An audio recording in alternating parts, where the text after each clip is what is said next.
한민족을 사랑하는 크레이지 컨설턴트 서영진의 컨쇼 라이브 방송 시작하도록 하겠습니다. 자, 오늘 제가 준비한 대학교는 바로 당국대학교랑 서울과학기술대학교를 준비를 했습니다. 자, 오늘 저희가 메인에다가 걸어드린 문구 보셨습니까? 3등급과 4등급 학생들, 이거 일반고 기준입니다. 3등급 학생과 4등급 학생이 충분히 도전할 수 있는 대학교 라인을 구성한 것 중에 이 정도면 괜찮지 않나요? 그죠? 당국대학교랑 서울과학기술대학교, 저는 이 정도 라인의 대학교 그렇게 낮지 않다라고 생각합니다. 특히 3, 4등급 아이들이 충분히 도전할 수 있는 어떠한 여건들이 좀 있는데, 그러면 당국대학교랑 서울과기대학교는 어떤 학생들이 어떻게 지원했을 때 좀 유리할지, 그리고 2등급 아이들과 3등급 아이들, 그리고 아까 말씀드린 4등급 아이들의 길은 어떤 것이 있는지, 이런 부분에 대해서 좀 잘 만약 1학년, 2학년 학생이라면 좀 준비하는 과정에 이 부분을 좀 생각했으면 좋겠고요. 우리 3학년 학생들은 3학년 생활기록부를 제가 지금부터 말하는 부분에 대해서 좀 생각하면서 구성을 좀 했으면 좋겠다. 그리고 3학년 학생들 같은 경우 제가 지금부터 말하는 것을 들어보시고 내 생활기록부가 도대체 어느 학교에 더 잘 적합한지 이 부분에 대해서 좀 잘 봤으면 좋겠다라고 말씀드리고 시작하도록 하겠습니다. 자, 그러면 시작하도록 하겠습니다. 출발!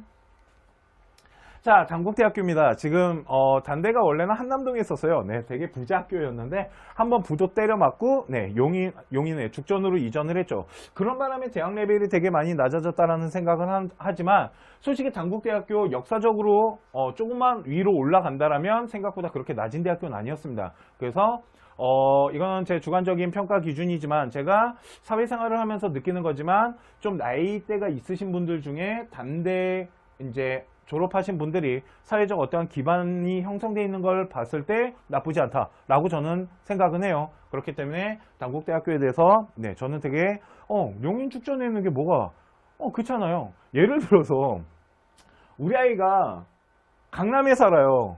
그러면 강북 꼭대기까지 올라가나 용인 가나 저는 별 차이가 없다고 봐요. 그렇지 않나? 하여튼 그래서 자, 그럼 이제부터 당국대학교에 대해서 한번 보도록 하겠습니다.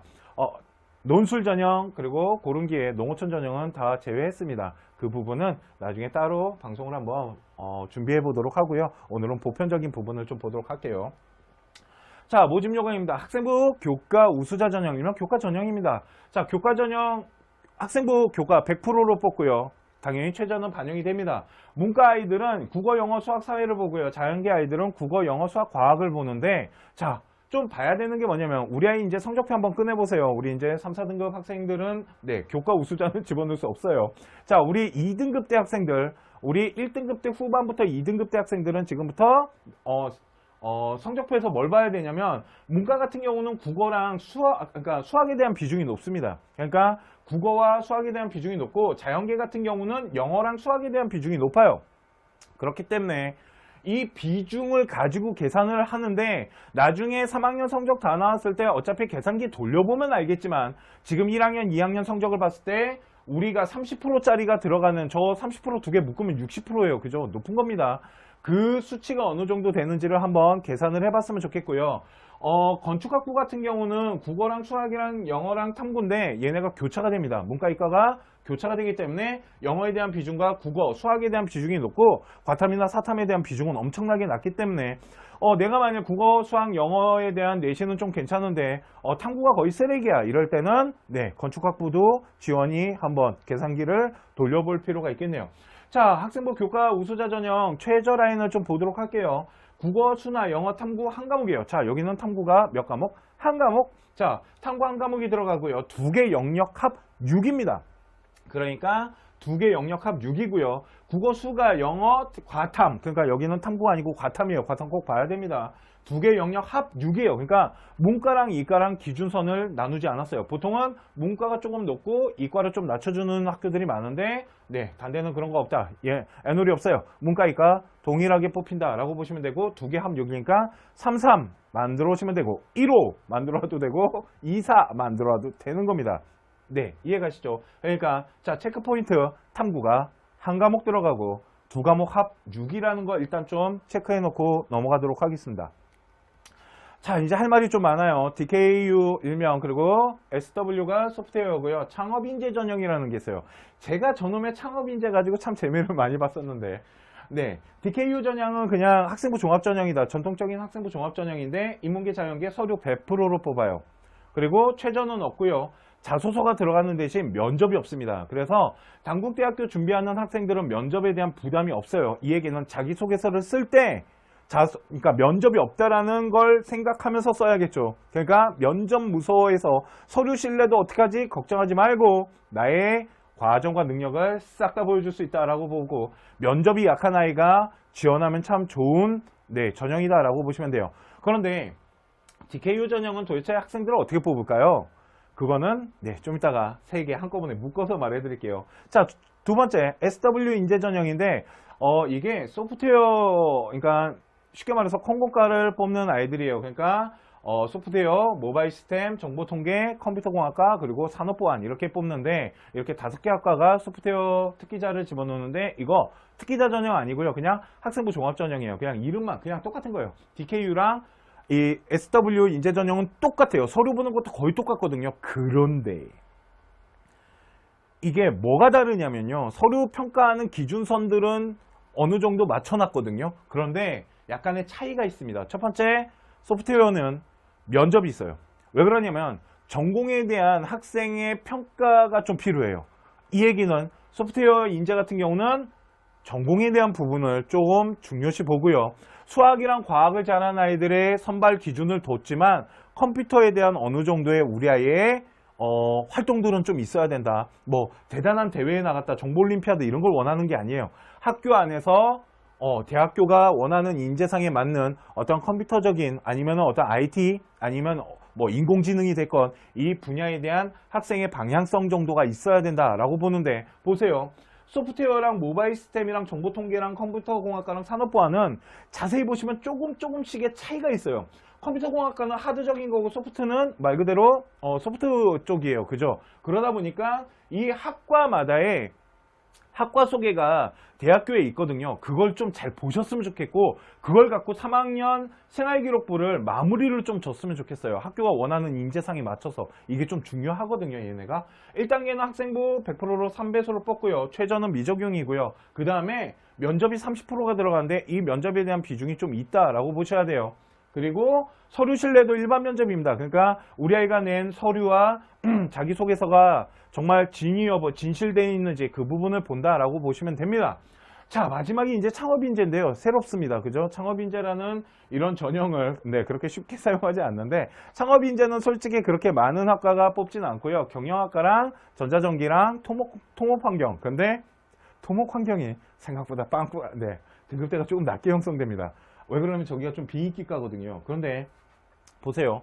토목 환경이에요. 그래서 제가 그런 얘기예요. 건축 라인에다가 환경 붙인 다음에 한번 도전해보라고 하는데 창업인재 같은 경우는 서류 100%고요. 일단 면접이 없습니다. 근데 중요한 게 있어요. 이게 생기부랑 자소서가 들어갔는데 이게 학과마다 그 학과가 추구하고자 하는 어떤 인재상이 있고 뭐 전공학업 이런 게 있을 거예요. 전공학업 점수는 따져보면 되는 거예요. 그렇죠? 근데 경영학과랑 그냥 창업인재는 일단 수학 점수가 좀 좋으면 유리해요.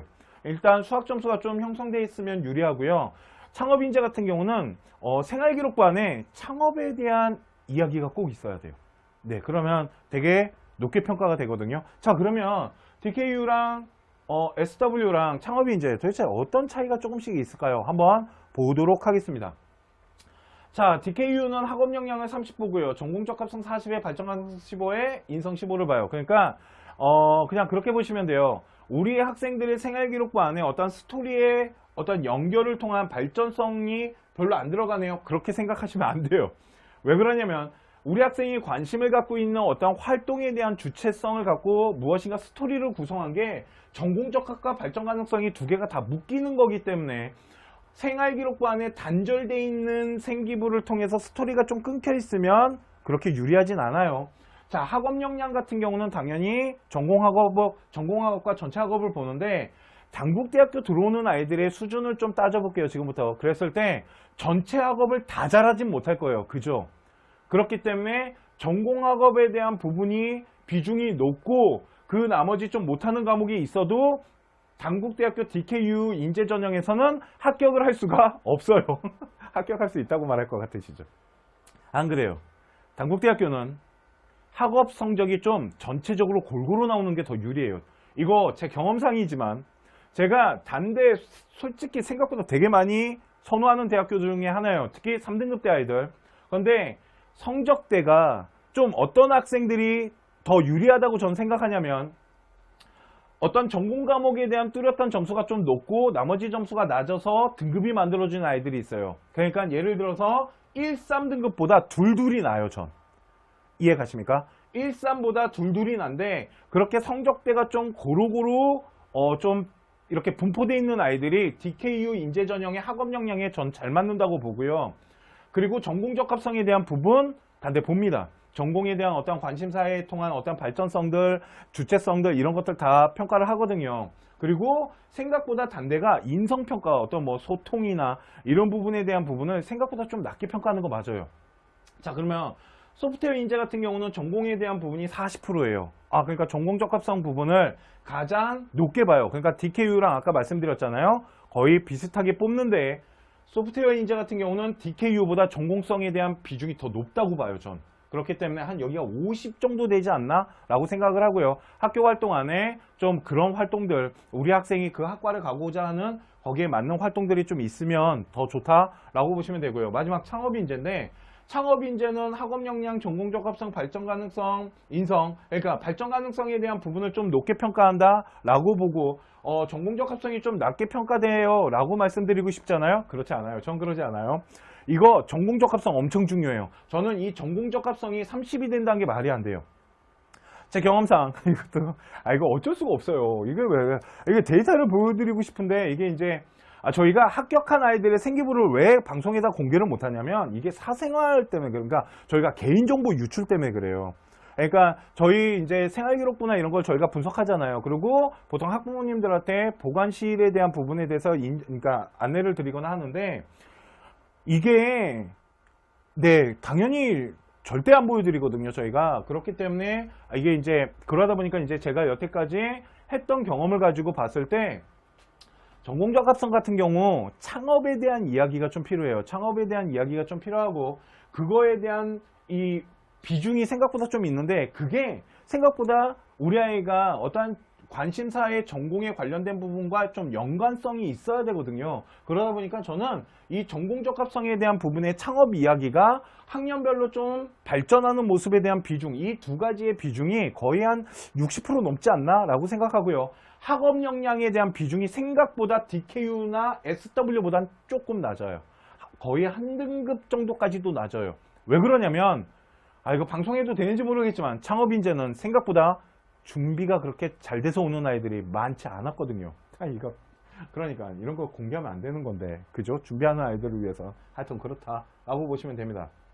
자, 그렇다면 어떻게 보는지 좀 보도록 할게요. 우리 단대가 어떻게 아이들을 선발하는지. 자, 볼게요. 학업 역량, 학업 성취도나 탐구 능력을 보겠다는데요. 첫 번째, 학업 성취에 대한 결과를 되게 중요시합니다. 그러니까 우리 아이들의 성적 자체가 일단 중요하대요. 두 번째는 성적 추이 현상을 봐요. 그러니까 1학년 때보다 2학년 때, 2학년 때보다 3학년 때 학업 성적이 좀 성적이 발전하는 모습이 보여지는 아이들을 선호하는데 아까 말씀드렸지만 DKU 같은 경우는 그 발전하는 성적대가 좀 전체적으로 성적이 발전하는 게 전공학업만이 발전하는 게 아니고 좀 전체적으로 좀 발전하는 아이들을 좀 더 선호하는 성향이 좀 나타난다라고 보시면 되고요. 전공 적합성 같은 경우는 지원 계열에 대한 전공에 대한 관심이 있어야 돼요. 그러니까 우리 학생이 그러니까 학과를 선택하고 그거를 준비해 나가는 모습들 중에 자신이 그거와 연관되는 어떤 활동들 그리고 그거를 이제 좀 적극적으로 이 열정이라는 게 뭐냐면 학교 활동을 좀 주체적으로 그만큼 관심을 갖고 발전하기 위한 노력들 이런 거를 통해서 재능을 보여줘야 되는데 이런 거죠. 생활기록부가 딱 끊기면 솔직히 대학교들은 그런 생활기록부를 좋아할 수가 없어요.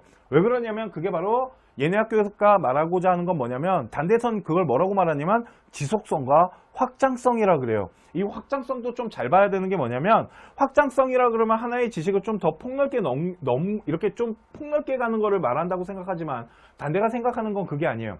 어떠한 지속성, 그러니까 매년 자신의 관심사의 발전 이런 되는 스토리가 계속 연결됐으면 좋겠어요. 자, 그러면 이 방송을 보고 있는 우리 학생 여러분들 2학년 때 생활기록부에서 우리 학생이 가장 관심이 있는 분야를 3학년 때 좀 더 연구를 하면 되지 않을까요? 어떻게? 전문적이고 심화적으로 좀 깊이 있게 들어가면 되지 않을까요? 하나라도.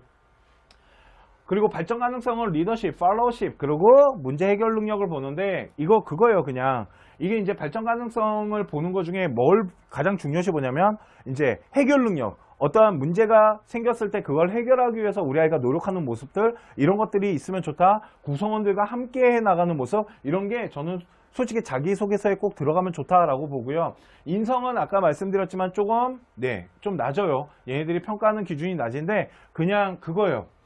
비교과 활동하면서 애들이랑 잘 지냈냐고. 그러니까 요 두 개가 좀 겹쳐요. 되게 많이. 그리고 지각하지 말래요. 그리고 친구들과 뭔가 하는 데 있어서 갈등 요소들이 생겼을 때 그거를 해결하는 방안들, 이런 거에 대해서 좀 어필하면 좋다라고 보시면 되고요.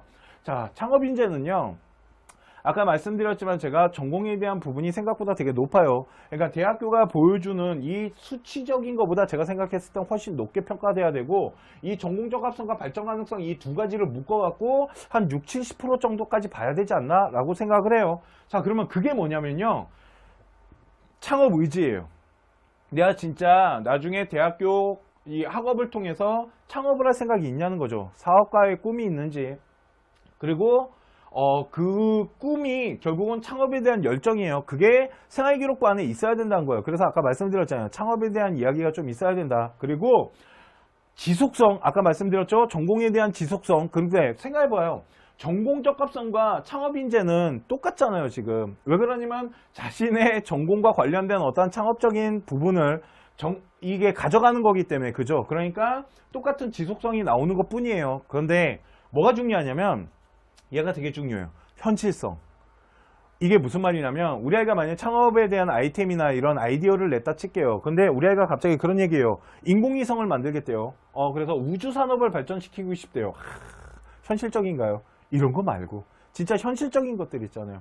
우리 아이가 뭐 프리마켓을 해요. 고등학교 때 프리마켓을 하다가 어떤 마케팅에 대한 관심을 갖고 그 마케팅을 통해서 자신이 뭐 여학생인데 액세서리를 팔고 싶은가 봐요. 쇼핑몰을 운영해갖고. 그래서 그 쇼핑몰을 운영하기 위한 마케팅, 그리고 그 쇼핑몰을 어떻게 창업했을 때 투자를 어떻게 받고, 이런 거에 대한 좀 현실 가능한 이런 부분에 대한 창업에 대한 이런 정말 좀 활동들, 그리고 그거에 대한 아이디어들, 그러니까 좀 현실적인 이런 것들을 발전시키면서 더 무엇인가 찾아낼 수 있는 이런 것들이 창업 인재에서는 좀 중요시한다 라고 보시면 돼요.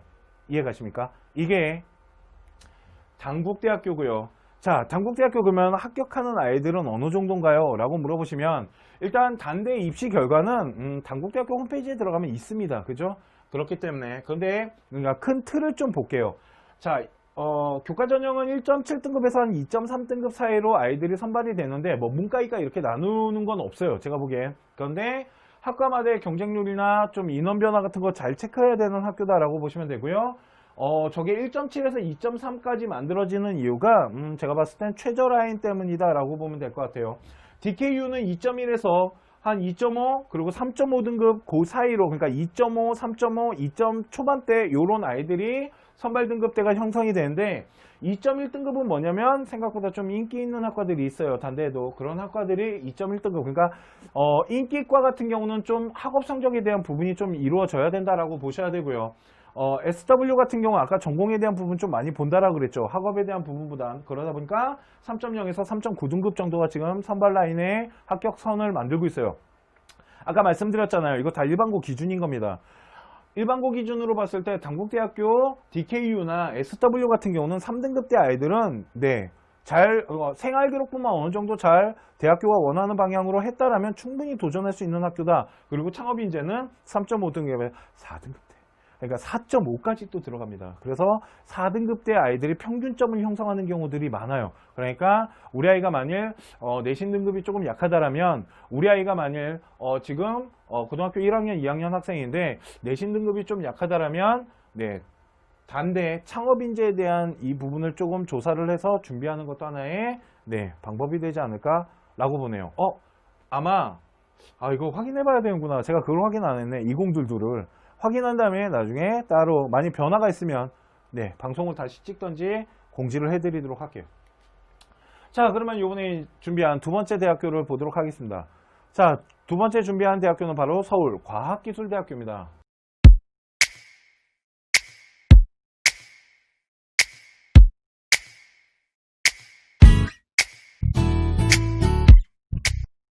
바로 서울과학기술대학교입니다. 네, 강북에 있죠. 옛날에 저 이거 학교 다닐 때 이거 산업대학교라고 불렀던 학교인데 아마 네 국립입니다. 등록금이 저렴해요. 효도대학이다. 네, 서울시립대와 함께 효도를 할 수 있는 대학교고 생각보다 디자인 계열이나 이쪽은 되게 센 학교입니다. 네, 그래서 디자인이나 그러니까 미대 쪽에서도 좀 디자인 쪽이 좀 센 학교다라고 보시면 되고 얘네가 시작하기 전에 그냥 미리 그거 먼저 말하고 갈게요. 도예과가 있어요. 도예. 비실기 도예가 있는데 그거 생각보다 공부 되게 잘해야 된다. 2등급 때 초중반은 네, 형성돼야지 충분히 해볼 만하다. 생각보다 추가도 잘 안 일어나고요. 추합도 잘 돌지 않는 데다가 공부 잘하는 아이들을 뽑는 전형이 도예과 비실기니까 네, 내가 좀 쉽게 말해서 도예를 잘 못하지만 성적이 잘 안 나와서 비실기로 집어넣어 이렇게 집어넣을 수 있는 학교는 아니다 라고 보시면 돼요. 자, 학생부 교과 우수자가 이제 교과 전형이에요. 그러면 이제부터 단대랑 좀 비교를 나중에 할 건데 학생부 교과 100%고요. 당연히 최저는 네, 적용을 합니다. 그리고 학년별 비율 나누지 않았어요. 동일하게 하고요. 그러니까 그리고 과목당 어떠한 비중도 나누지 않았습니다. 그러니까 단국대학교랑 이런 부분들이 차이가 나요. 이 얘기 뭐냐면 단국대학교랑 서울과기대학교 우리 아이 성적 집어넣잖아요. 그러면 등급 다르게 나옵니다. 그러니까 이런 부분들을 잘 따졌을 때 우리 아이가 서울과기대에 더 좋은 점수가 나오는지 아니면 단대에 더 좋은 점수가 나오는지 이런 것들을 좀 구분하면서 보셨으면 좋겠고요. 최저 라인이 국어, 수나, 영어, 사탐인 거 보니까 교차 안 되네요. 두 과목이에요. 여기는 탐구가 두 과목이 들어갑니다. 그러니까 단국대학교보다 최저가 훨씬 높게 형성되어 있다. 두 개 영역 합 6이니까 등급 라인은 똑같네요. 두 개 합 6이니까요. 대신 탐구 과목이 두 개가 들어가니까 단대보다는 훨씬 높게 형성되어 있는 게 맞네요. 자, 다음에 봐야 될 거는 바로 학생부 종합전형입니다. 학생부 종합전형인데 그냥 단국대학 그러니까 왜 이래 서울과학기술대학교 일명 과기대는 전공에 대한 부분을 생각보다 되게 많이 본다라고 보시면 되고요. 전공 학업에 대한 점수들 이 부분들도 좀 집중적으로 본다라고 보셔야 돼요. 서울과기대를 집어넣는 학생들의 수준이 전체적인 성적을 형성하는 것은 그렇게 쉽지가 않을 거예요. 그죠? 그러다 보니까 전공 학업에 대한 부분을 더 높이 평가하면서 점수대를 형성하는 것들을 선호하는 대학이기 때문에 전공 학업에 좀 딸리면은 서울과학기술대학교 종합전형 집어넣기는 좀 힘들 수도 있다라고 보셔야 되고요. 서류 100%로 3배수 한 다음에 여기에는 면접이 있습니다. 그러니까 좀 내가 면접에 대한 부분이 자신이 있거나 했을 때는 서울과학기술대학교에 지원하는 게 더 잘 맞고요. 생활기록부랑 자기소개서를 보는데 최저는 미적용입니다. 그랬을 때 서울과학기술대학교는 어떤 아이들의 생활기록부가 좀 좀 좋게 평가되나요? 라고 봤을 때 아까 말씀드렸지만 학업 성적 같은 경우는 좀 전공학업에 대한 부분에 점수가 좀 있어야 된다라고 보셔야 되고요.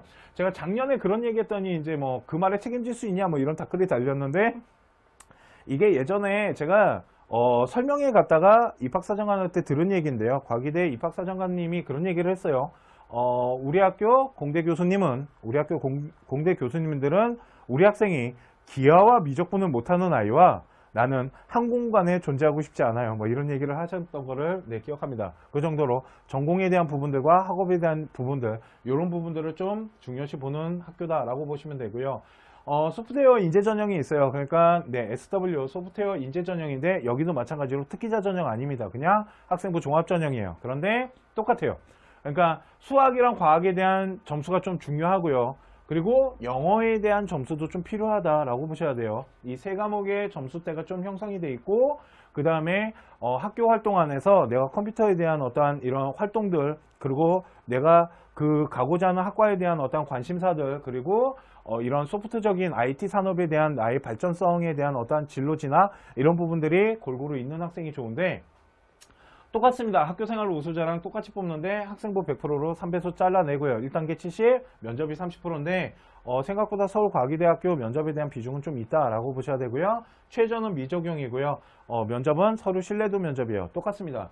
학교생활 우수자랑 소프트웨어는 둘 다 서류 신뢰도 일반 면접 그러니까 우리 아이가 낸 서류가 진짜인지 가짜인지 그 부분에 대한 진위 여부가 중요하고 소통 능력 같은 것들 이런 것들을 좀 체크한다라고 보시면 되는데 자 그러면 서울과기대는 어떤 학생들이 지금 선발되고 있는지 한번 보도록 할게요.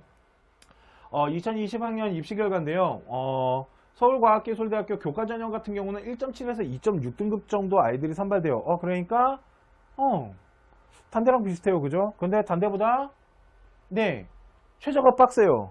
그러니까 최저가 안 되면 단대로 가면 되지 않을까? 좀 이따 할게요. 그리고 생각보다 교과전형이 제가 거의 한 바퀴 정도 돌아요. 충원율이 한 80에서 100% 정도 돌고요. 학교생활 우수자는 생각보다 그렇게 막 미친듯이 돌진 않아요. 막 200% 이렇게 돌진 않거든요. 그렇기 때문에 생각보다 서울과학기술대학교 같은 경우는 다른 학교랑 상대적으로 봤을 때 그렇게 충원율이 미친듯이 큰 학교는 아니다 라고 보셔야 되고, 학교생활 우수자는 2.4에서 한 3.2등급대 아이들이 지금 형성돼서 들어가는데 가끔 4등급대 아이들도 뚫고 들어갈 수 있다. 대신 학과에 대한 수준을 좀 낮춰야 된다. 예를 들어서 뭐 얘네 중에 안전공학과라는 데, 이런 데, 안경공학, 안전공학 이런 데가 좀 등급대가 좀 낮게 형성되는 게 맞고, 학생들의 이 생기부에 대한 수준이 다른 학과에 비해서 조금 낮게 형성되고, 얘네가 산업 시스템 쪽 학과들이 있어요. 걔네들이 솔직히 좀 인기과고요. 화공생명은 짱 인기과다라고 보시면 됩니다. 그리고 얘네 환경 쪽이 있는데요. 환경은 문과랑 이과랑 나눠져서 뽑고요. 이과 아이들은 좀 기술적인 부분과 정책적인 부분을 집어넣으면 좋고, 문과 아이들은 환경에 대한 어떤 정책에 대한 행정학과 안에다가 환경 집어넣었다라고 생각하면 되는데, 하나의 팁을 드리자면 서울과학기술대학교 같은 경우는 환경 안에 폐기물 시스템, 그러니까 폐기물에 관련된 환경에 대해서 좀 주도적인 학교예요. 그러니까 그런 부분들을 좀 어필하면 좋지 않을까라고 생각을 하고요. 소프트웨어 전형 같은 경우 과가 하나밖에 없기 때문에 3점대 등급대 아이들이 형성되고 있어요. 그러고 보니까 학생부 종합전형으로 지원하는 데 있어서 단국대학교랑 서울과학기술대학교는 거의 같은 수준으로 지금 형성이 되어 있다. 2등급 아이들은 일단 학업에 대한 성적이 만약 학종으로 집어넣었을 때는 크게 밀려나지는 않아요. 그러니까 3등급대 아이들이 충분히 한번 도전해 볼 만한 학교들이다 라고 보시면 돼요. 그렇다고 학교 수준이 그렇게 저는 낮다라고 생각하지 않습니다. 그러니까 그리고 4등급대 아이들도 만일 우리 아이가 총 등급이 4등급인데 1학년 때부터 3학년 때까지 성적의 추이가 계속 발전되는 모습들이 나타났다라고 하면 한번 지원해 볼 필요 있지 않나 라고 생각합니다. 자, 단국대학교 DKU랑 SW 인재는 2등급대 학생들이 지원하면 적정 라인이에요. 그러니까 학업에 대한 성적이 전혀 밀리지 않는다라고 보면 되고, 3등급대나 4등급대 아이들이 도전권이다 라고 보시면 돼요. 자, 창업 인재 같은 경우는 아까 말씀드렸지만 4등급도 충분히 합격선을 많이 형성하고 있기 때문에 한번 잘 준비를 해봤으면 좋겠는데, 창업 인재를 준비할 때는 그 학교, 그러니까 단대가 추구하고자 하는 이 창업 인재에 대한 인재나 이렇게 준비가 좀 타이트하게 잘 돼 있어야 돼요. 교과랑 비교과를 좀 이렇게 비슷하게 봐요. 그런데 전공성에 대한 부분을 좀 봅니다. 대신 학업 성적은 어떻게 나오면 좋다고요? 좀 전체적으로 골고루 나오는 게 좋다. 성적에 대한 발전성과 전체 성적을 체크해야 돼요. 자, 그렇다면 보세요. 만약 단국대학교랑 서울과학기술대학교 우리가 지원한다라고 했을 때 우리 아이가 어디에 더 적합한지 둘 중에 하나만 집어넣는다라고 봤을 때, 일단은 뭐 생활우수자나 소프트웨어 똑같은 학종 라인이에요. 2등급 때 적정 라인 똑같네요. 3등급 때 도전 라인 똑같고요. 그죠? 대신 솔직히 서울과학기술대학교는 4등급 때 아이들이 지원하기는 좀 힘들어요. 4등급 때 아이들이 좀 지원하기는 쉽지가 않아요. 일반고 기준으로 했을 때. 그래서 4등급 때 아이가 많이 지원하려면 우리 아이 학교가 수준이 성적대 원점수를 분석해 봤을 때 3등급 때 학교랑 비슷한 수준은 나와야 돼요. 그러면 한번 해볼 만하다. 그리고 서울과학기술대학교는 교과와 비교과에 대한 부분을 분석했을 때 교과에 대한 부분, 그러니까 학업에 대한 부분을 좀 더 높이 평가를 해요. 그렇다면 우리 아이가 만일 전공에 대한 학업이 좀 더 좋고 전체적인 성적에서 전공에 대한 학업을 좀 잘한 상태에서 성적이 좀 발전했다라면, 그런데 생활기록부 수준이 약간 딸린다라면 단대보다는 서울과학기술대학교가 더 유리할 수 있겠죠. 이렇게 우리 학생한테 맞는 전형, 그리고 우리 학생한테 맞는 대학이 있어요. 그러니까 이런 부분들을 좀 꼼꼼하게 잘 따지면서 어디에 더 유리한지를 좀 잘 봤으면 좋겠고요. 전공학업에 대한 체크를 좀 잘 하셔야 돼요. 아까 말씀드렸지만 공대 가는 아이가 수학이랑 물리 못하면 가기 쉽지 않다라고 봐야 돼요. 경상계 가는 아이들이 수학 못하거나 영어 못하면 잘 안 뽑는다고 말씀드렸잖아요.